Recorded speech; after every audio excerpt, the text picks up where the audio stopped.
Bonsoir, mesdames et messieurs. De plus en plus d'employés du réseau de la santé sont aux prises avec la COVID-19 en Outaouais, ce qui pourrait être un signe annonciateur d'une 6e vague. Reportage de Kenza Beladi. Je suis chauffeur pour une maison pour personnes âgées.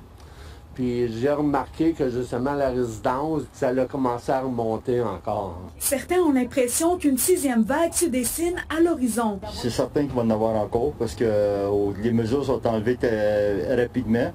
L'été s'en vient, il va y avoir des parties, les gens vont se rencontrer, pas forcément de manière plus sécuritaire. On va se protéger, puis c'est... Comme on l'a fait jusqu'à maintenant. Ben oui. Du côté des employés de la santé, les cas de COVID sont à la hausse. À l'heure actuelle, 88 employés ont reçu un diagnostic positif. 22 autres sont considérés comme un contact étroit.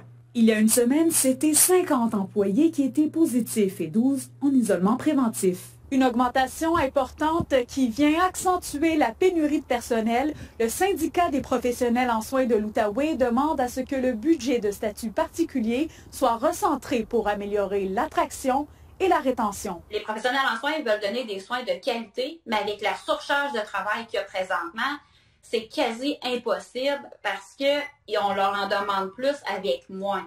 Les soins à la population deviennent de plus en plus complexes. Les équipes doivent être révisées et augmentées. La municipalité de Pontiac, elle, a récemment annoncé être aux prises avec une éclosion au sein de son personnel à l'hôtel de ville. Mais dans la région, le nombre de cas et d'hospitalisation reste tout de même plutôt stable. Par contre, avec une augmentation des cas, on commence à noter, c'est fort possible qu'on voit dans les prochaines semaines une certaine augmentation aussi dans le nombre d'hospitalisations. Le nombre de cas, c'est très difficile à évaluer en raison de l'absence quasi totale de dépistage à grande échelle. Selon le microbiologiste Patrick Filion, on doit s'attendre à une augmentation. Il va falloir demeurer vigilant. Pour l'instant, l'Outaouais semble avoir la situation sous contrôle, mais encore une fois, si on laisse tomber les mesures, et certaines mesures donc devraient tomber dans les semaines à venir, donc on peut s'attendre à une augmentation du nombre de cas. Maintenant, ce sera à voir là, si cette augmentation-là a un impact sur le système de santé. Kenza Beladi, RNC Nouvelles, Gatineau.